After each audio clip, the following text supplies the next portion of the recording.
de hablar respecto a los altos salarios que es muy cuestionado hoy. En estos días nada más en el Senado estaban discutiendo de las dos posturas. Necesitamos modificar el Tratado de Vínculos Binacionales para reducir eventualmente el salario. Otros consideran que no consigue este igual una posibilidad de obtener ese consenso para llevar adelante. Bueno, yo realmente no veo que haya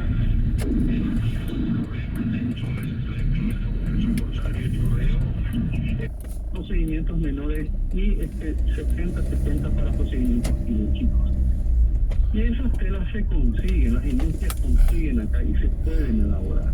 Así que yo creo que si hay voluntad, así como ustedes también los periodistas fueron testigos y toda la opinión pública, apenas se supo que este país podía requerir miles y miles de respiradores en un momento dado, apareció ya acá por Luque el ingeniero paraguayo con esa tremenda creatividad y aparecieron con alta capacidad de fabricar estos respiradores de mi querido equipo. Se puede, cuando hay voluntad se puede.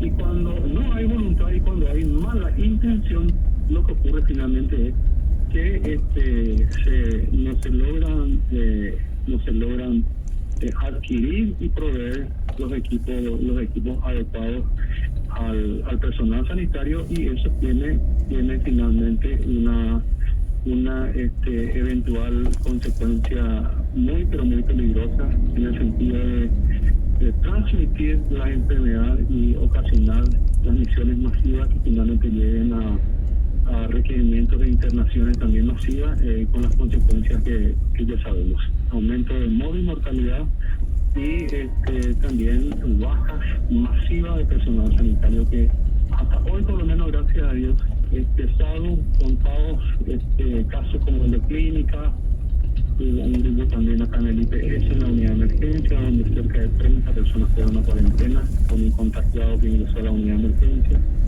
Pero ahora que están aumentando, Quique, los casos positivos semana a semana, estamos empezando ya a tener cifras por encima de los 50, 70 casos, hemos llegado ya a superar los 100 casos.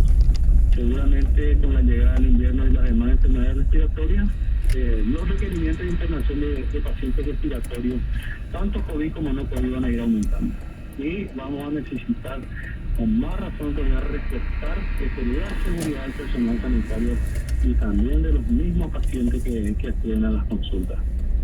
Doctor, por último, brevemente, si estamos reajustando el contrato social diciendo estamos en el modo COVID de vivir, yo tengo COVID, todos tienen COVID, me cuido de todos, todos se cuidan de mí, ¿cómo se aplica eso en un lugar como urgencias del IPS? El COVID es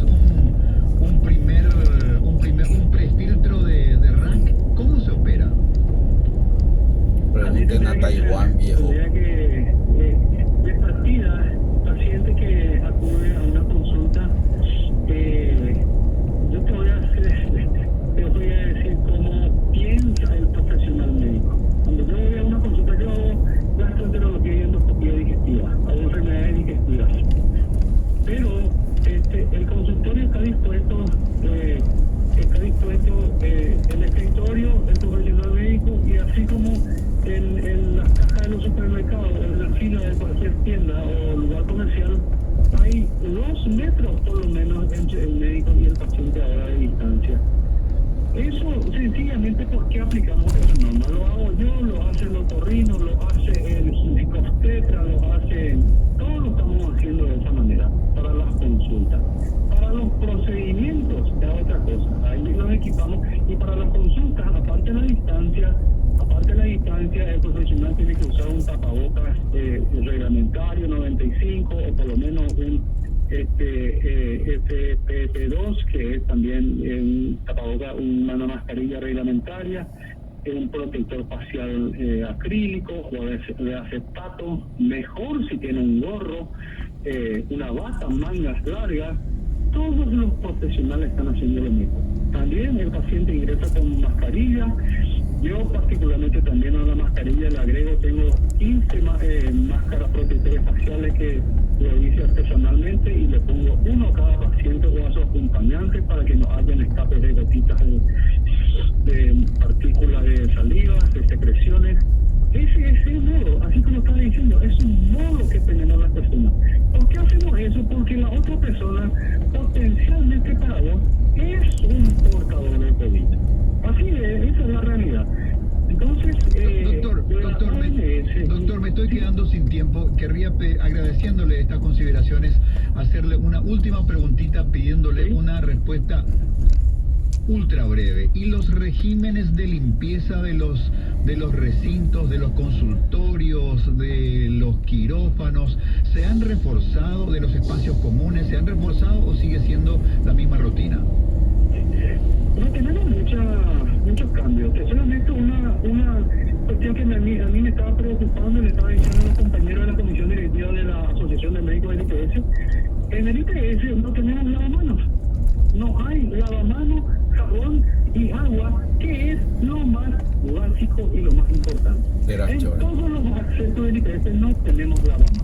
El propio hospital. Ustedes pueden ir a ver. Sigue siendo el mismo mercadito de antes. Personas sentadas tomando tereré, tomando mate, compartiendo, esperando con sus familiares adentro. Vale decir, pero eso es gravísimo, doctor. Es gravísimo. Pero es gravísimo, pueden ir a ver. No hay lavamanos alrededor de todo el perímetro. Nos exigen al resto y ellos no cumplen. Hay 2 lavamanos, mi querido Quique. Así de simple, así de simple. Terrible. Doctor Rivarola, muchísimas gracias, muy amable.